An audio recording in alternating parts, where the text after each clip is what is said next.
Amigos queridos, deixemo-nos envolver pela suavidade desta hora, as primeiras horas da manhã desse dia.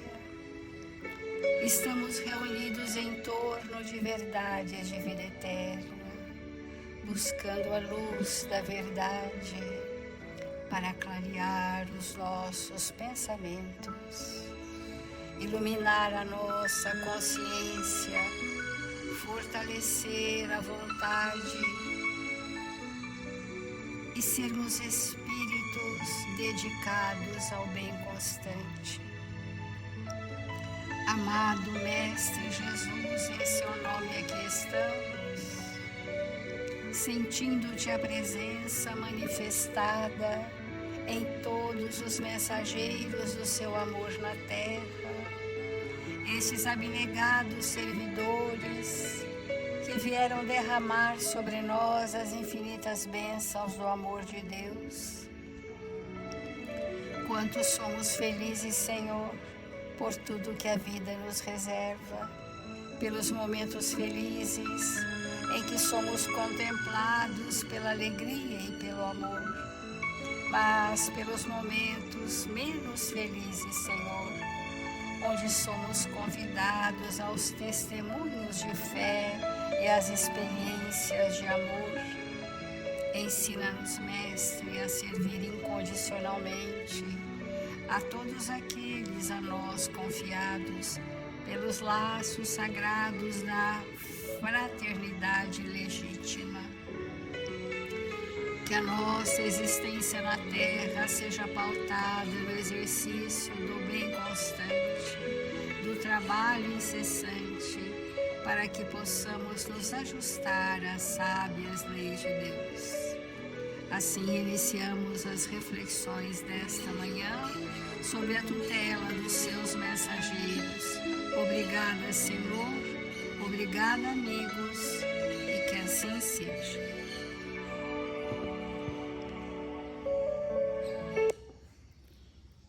Do Evangelho segundo o Espiritismo, nós estamos no capítulo 25. Buscai e achareis. E a nossa reflexão diz assim: sob o ponto de vista terrestre, a máxima buscai e achareis é análoga a esta: ajuda-te e o céu te ajudará. É o princípio da lei do trabalho e, por conseguinte, da lei do progresso, porque o progresso é filho do trabalho e coloca em ação as forças da inteligência. Quando o Evangelho disse buscai, é um movimento. E quando ele disse ajuda-te, é o mesmo movimento. Ajudar-nos é um movimento de busca de um equilíbrio que nos falta, fazer a nossa parte. E o céu te ajudará, uma figura, então, em consequência do trabalho que tivermos feito conosco, nós seremos auxiliados. Porque a grande maioria da humanidade, como a gente tem falado todos os dias, a grande maioria, ao invés de se ajudar, cronifica as suas queixas, mas aguarda que alguém ou algumas pessoas, situações, possam tirá-la daquela condição. Vamos chamar uma condição mais estagnada. Aquele que não se ajuda, que agrava suas provas. Esses nossos irmãos, que precisam realmente ser ajudados, ainda não têm força suficiente para dizer: agora eu vou fazer a minha parte. E que hora que a gente faz a nossa parte? Quando o nosso estado de certa lucidez ilumina os campos sombrios do nosso ser espiritual. Que é nessa hora que eu vislumbro aquilo que eu vim transformar para adquirir movimento de trabalho comigo mesmo. Então, nós temos falado todos esses dias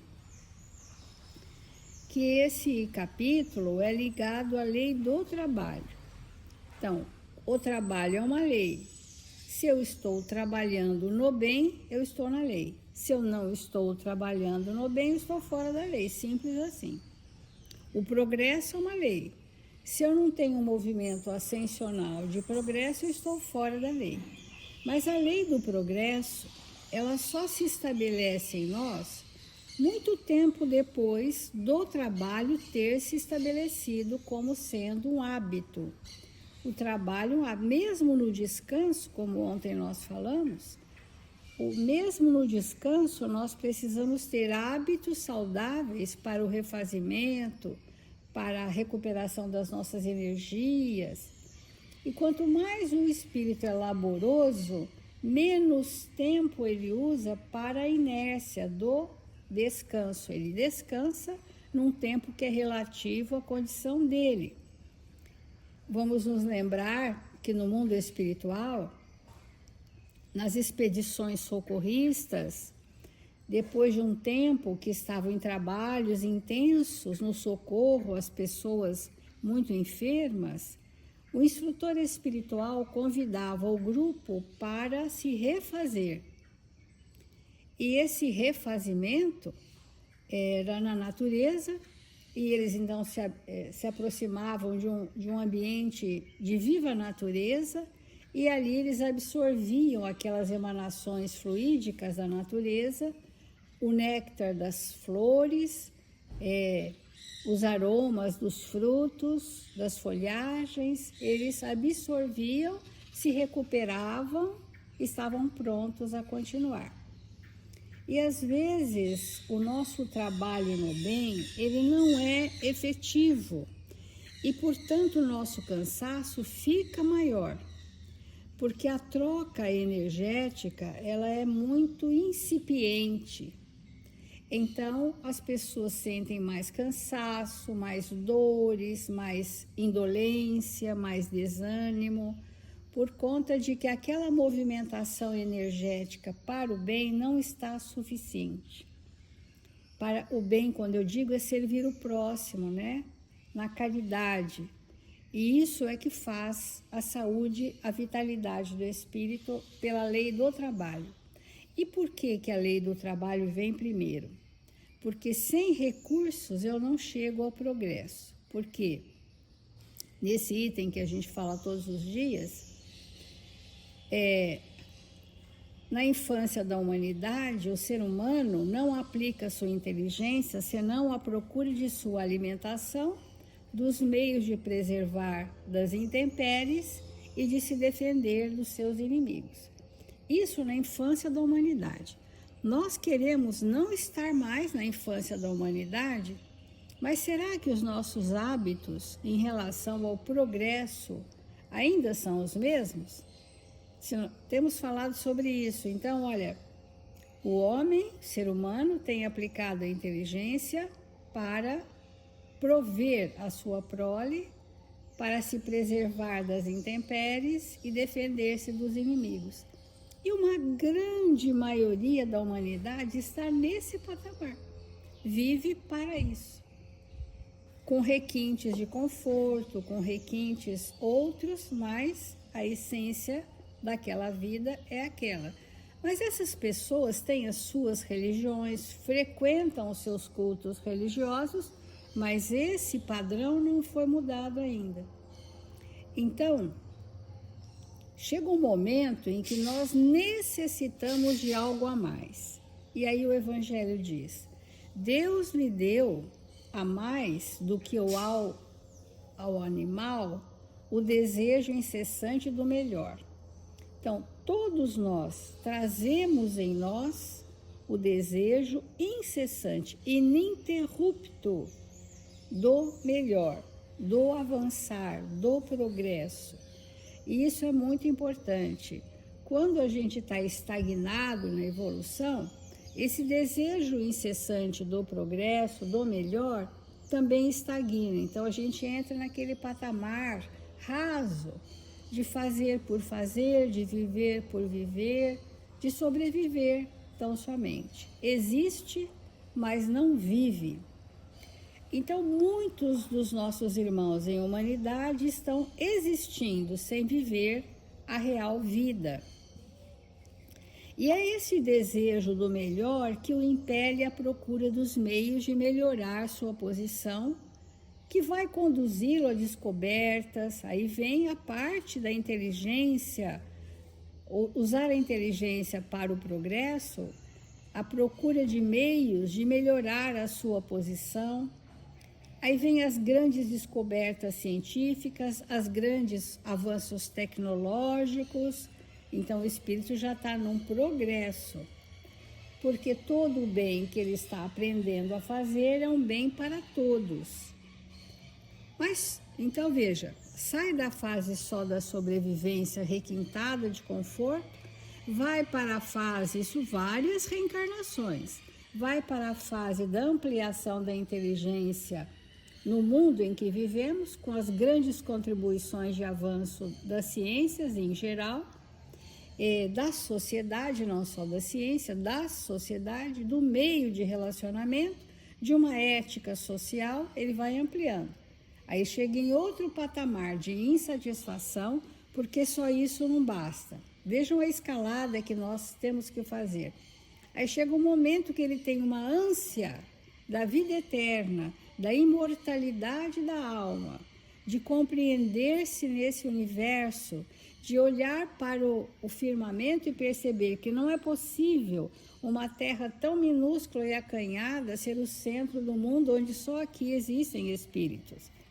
E pela própria inteligência, pela razão iluminada, ele começa a perceber que há muitas moradas na casa do Pai, que os planetas são todos habitados, que a Terra ainda é um planeta muito inferior de provas e expiações, que existem outras galáxias.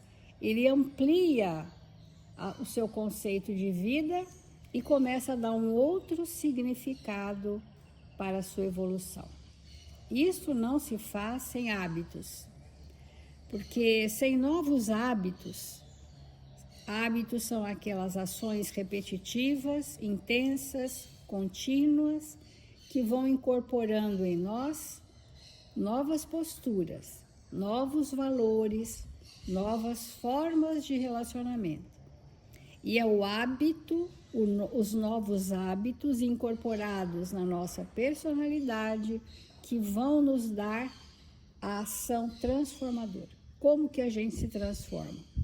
Pelo pensamento, que é o que eu busco, e pelo sentimento, através dos novos hábitos. Ontem nós falamos que, bem interessante, que até a lição de Emmanuel de ontem, mas eu queria resgatar esse momento, dizer assim: todas as vezes que nós entrarmos ou na casa espírita ou no seu culto religioso qualquer, Emmanuel diz assim: imagine que Jesus esteja na porta e que ele vai perguntar para você: que buscais? Assim como ele perguntou para os apóstolos. E nós ali, perante a nossa consciência, não é para ninguém que nós vamos falar, nós temos que falar para nós mesmos, nós vamos precisar ser tão corajosos para assumir que verdadeiramente eu estou buscando aquilo que eu penso, que eu elaboro secretamente, que eu acalento conflitos, mágoas, desentendimentos, rancores, remorsos. Eu preciso me desnudar e entender o que eu falo, que eu quero é uma coisa, mas o que verdadeiramente está me arrastando é as minhas elaborações mentais. E é por isso que para a gente fazer mudança tem que mudar hábitos. A gente vai trazer hoje também uma lição do livro O Espírito da Verdade, a lição Que Buscais, de Emmanuel também. Esta simples indagação do Senhor aos 2 discípulos que o seguiam é dirigida presentemente a todos os lidadores do Espiritismo, diante da Boa Nova renascente no mundo. Então, a pergunta que Jesus fez aos apóstolos, hoje Emmanuel traz para os espíritas diante da Boa Nova renascente. Porque essa pergunta, ela muda de resposta.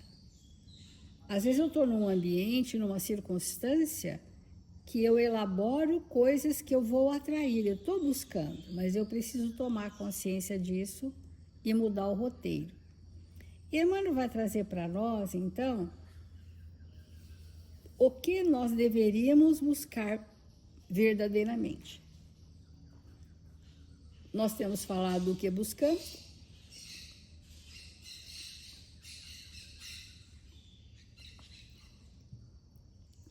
E temos que nosso íntimo. Então, Emmanuel vai trazer uma resposta. Então, o que deveríamos estar buscando? Como que nós vamos desenvolver isso? Que é claro que ele coloca no nível ideal, mas é um modelo para nós. Ao obreiro modesto da assistência fraternal, que é o trabalhador, né? Vamos supor, na casa espírita, exprime a voz superior a reclamar-lhe os frutos na colheita do bem. Então, o que buscais?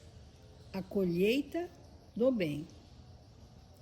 Ao colaborador da propaganda doutrinária, representa a interpelação incessante acerca da tarefa de resguardar a pureza dos postulados que consolam e instruem.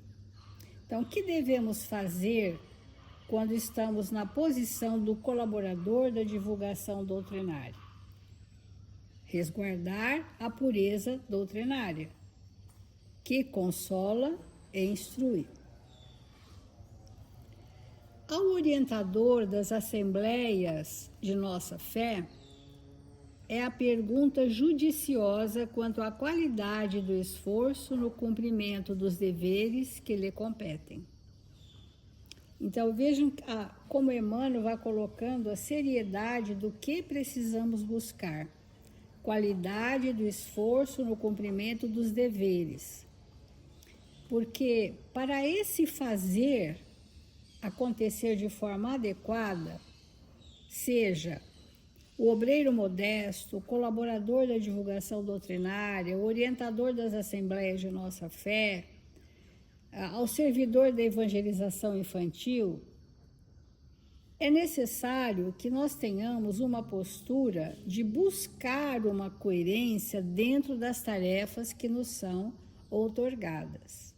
Uma retidão de princípios, uma fidelidade à causa, uma coerência entre o que eu vivo e o que eu realizo. Isso é buscar a nossa evolução dentro da lei do progresso.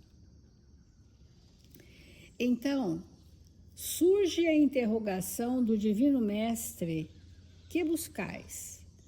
Qual brado de alerta relativamente ao rumo escolhido para a sementeira de luz? Isso vale também para a diversidade de funções que nós temos numa casa espírita. Todos nós podemos colaborar, mas nem todos nós estamos prontos ou maduros para as mesmas tarefas. Por isso que há diversidade de dons, como o apóstolo Paulo nos fala, há diversidade de talentos, há diversidade de compromissos e há diversidade de responsabilidades. Tudo isso é avaliado para as tarefas que nós somos convidados. Então, quanto que é importante nós entendermos qual parte me cabe nesta lei do progresso. Eu estou na condição de modesto, de assistir os nossos irmãos, de colaborador da divulgação doutrinária, de orientador das assembleias de fé, da evangelização da criança. Em que momento eu estou? E volto à pergunta, o que é que eu estou buscando mesmo? Às vezes eu estou numa função, eu exerço a função comportamentalmente, mas internamente a minha busca é outra. É sobre isso que essa página de Emmanuel está nos dizendo. mesmo as pessoas no trabalho mediúnico, ao portador da responsabilidade mediúnica, inquire Jesus pela aplicação dos talentos que lhe foram confiados. Porque a atividade mediúnica ela é muito mais ampla do que reuniões mediúnicas. A nossa atividade mediúnica é dioturna, 24 horas nós somos médiuns. Mas a nossa mediunidade vai depender do que eu estou buscando secretamente no meu campo mental, do que eu me ocupo verdadeiramente, do que são os meus desejos verdadeiros, do que são as minhas predisposições. É sobre isso que a mediunidade versa, porque nós estamos na função mediúnica, na sintonia que nos é própria. A sintonia que me é própria é aquela das minhas elaborações mentais. Eu formo um campo de sintonia. E amigos, pasmem, não vai adiantar uma breve prece para a gente se desvencilhar do que a gente acalenta há muitos meses ou dezenas de anos sobre uma questão que a gente não resolveu. Porque é uma lente, as nossas elaborações mentais são lentes através das quais eu amplio as minhas dificuldades para ver o mundo. É uma lente de ampliação, que é diferente do filtro moral, que o filtro é um reagente que vai modificar. A lente não amplia sobremaneira as nossas elaborações mentais. Então, o que eu devo fazer, o Emmanuel disse, mas o que realmente internamente eu busco? E do ponto de vista mediúnico, isso é ainda mais complexo, porque nós precisamos ter, e todos temos, um padrão. Nosso padrão característico, evolutivo, de sintonia. Quando a gente está no trabalho do bem, na prece, amplia um pouco, mas não muito. É um padrão que nós temos. Então, os talentos que nos foram confiados para serem multiplicados através da mediunidade, é a mediunidade um caminho para a caridade. Não é mais para fenômenos como um dia foi, para despertar curiosidades. A mediunidade do século XXI é uma mediunidade que vai avançar pelos caminhos da intuição. Essa vai ser a grande mediunidade de todos nós, no futuro bem próximo, porque é uma questão de sintonia, a serviço da caridade. Então, ao aprendiz incipiente da oficina espírita cristã, constitui adequada sindicância quanto à sinceridade que traz consigo, alertando para os deveres justos. Aqui Emmanuel quer fazer um cheque de realidade. Sinceramente, o que eu busco? Em cada período da nossa vida, às vezes nós estamos com uma expectativa de algum acontecimento, ou estamos muito fechados em pensamentos circulares por um acontecimento traumático, ou estamos cheios de remorso derivados das nossas culpas, ou estamos cheios de esperança, de alegria de viver, de trabalho a realizar. Por isso, Emmanuel vai completar dizendo: a cada criatura que desperta em mais altos níveis da fé raciocinada, sob a interpelação do Senhor como sendo convite às obras em que se afirme a caridade real. Então ele diz: como que nós vamos identificar o que buscamos? Porque buscai e achareis. E aquilo que, às vezes, inconscientemente eu estou buscando, vai me acontecer e eu estou desavisada de que eu estou buscando. Então, ele mostra um roteiro para a gente. Escuta no íntimo, em cada lance das próprias atividades, a palavra de Jesus, convocando-te à coerência entre o ideal e o esforço, entre a promessa e a realização. Olha que interessante. Nós temos, no capítulo anterior, falado muito da coerência, né? Que é um fio de prumo que você alinha entre a sua consciência, a razão, o sentimento e a palavra.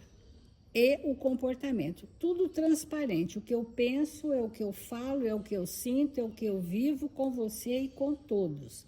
Isso é o máximo da coerência. Então, ele coloca a coerência em primeiro lugar. E o esforço, que é o trabalho, para que haja uma realização daquilo que eu busco. Sem o trabalho, eu não realizo o que eu estou buscando. Aí ele fala algumas frases bem para a gente se analisar. Analisa o que fazes. Analisar. O que é que eu faço? O que move o meu comportamento? É o que eu busco. Observa o que dizes. Será que dizemos do que pensamos? Do que sentimos? Ou da nossa boca saem palavras que nós não estamos sentindo nem pensando? Ainda ele aprofunda um pouco mais. Medita em torno de tuas aspirações mais ocultas, aqueles desejos que você acha que são passageiros, mas eles estão presentes, gerando vibrações, gerando vetores atrativos. E diante de tudo isso, dessas formas de entender o que buscamos, ele completa: que resposta forneces à indagação do Senhor? Que é a indagação: que buscais? Que nós poderíamos responder? Talvez o que eu responda hoje não é o que eu vou responder daqui 5 dias, porque eu posso já ter mudado a minha motivação. E para a gente finalizar, ele disse: serve, trabalho. Coopera, trabalho. Caminha avante sem temor ou vacilação, lembrando de que o verbo da verdade incide sobre nós cada dia, perguntando incessantemente: que buscais? É uma descoberta, viu, amigos? Porque a gente anda no automatismo do dia a dia, no pragmatismo do dia a dia, sem observar que muitas coisas vão me acontecer que eu não gostaria, mas que eu busquei e não sabia que estava buscando. Eu não sabia. É sobre isso. Então vamos fazer a nossa prece.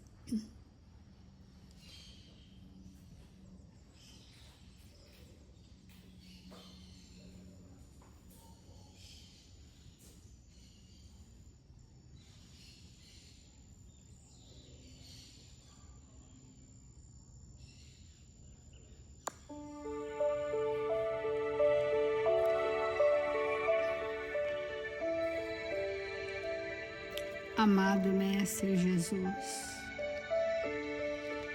quanto temos agradecido, Senhor, a vossa misericórdia, ao amparo generoso à nossa pequenez, as bênçãos que permeiam os nossos sentimentos, o vigor com que estamos sendo mergulhados pela força da lei do amor. Quantos caminhos, Senhor, se abrem para nos convidar a percorrer por caminhos de evolução, de trabalho, de caridade e de esperança.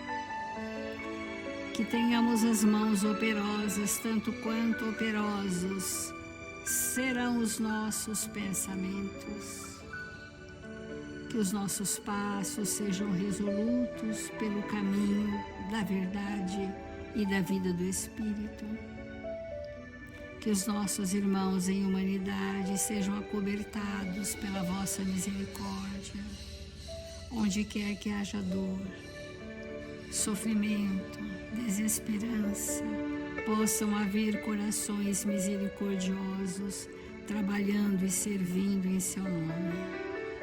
Nós outros, Senhor, profundamente agradecidos, encerramos o Evangelho desta manhã dizendo: glória a Deus nas alturas, paz na terra, boa vontade entre os homens, hoje e sempre, e que assim seja.